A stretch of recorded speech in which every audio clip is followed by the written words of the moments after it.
welcome to another video, and from this video we are going to start our new module, derivatives. So what exactly are derivatives? Going by the definition, derivatives are a financial instrument that derives its value from an underlying asset. Just like equity and bond, derivatives are also a financial instrument. It derives its value from an underlying asset. What can be an underlying asset? An underlying asset can be anything like shares or maybe commodities or indexes. So if the price of the underlying asset increases, the price of the financial instrument or the price of the derivative would increase.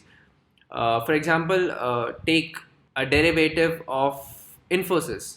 If the price of Infosys increases, the price of the derivative would increase. Derivative can obviously be futures or options. So if the price of the Infosys share goes up, the future or option of Infosys would go up. And not only shares, it can be commodities like oil or wheat. If the price of oil or crude oil increases, the price of its derivative would increase. Right? So this is the basic definition of derivatives. Now let's talk about the types of derivatives. So there can be 4 types of derivatives: futures, options, forwards, and swaps.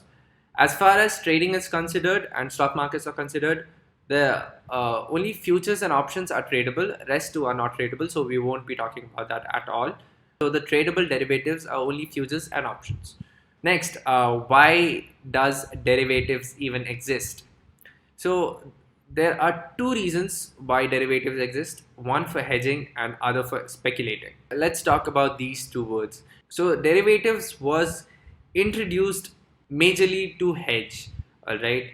What is hedging? Hedging is nothing but reducing your losses. Suppose someone invests in a company like Infosys and there is a stock crash.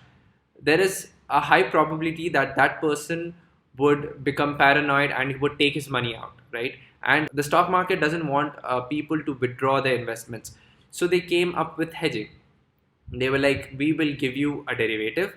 So if there is a lot of loss you're facing, then you can hedge.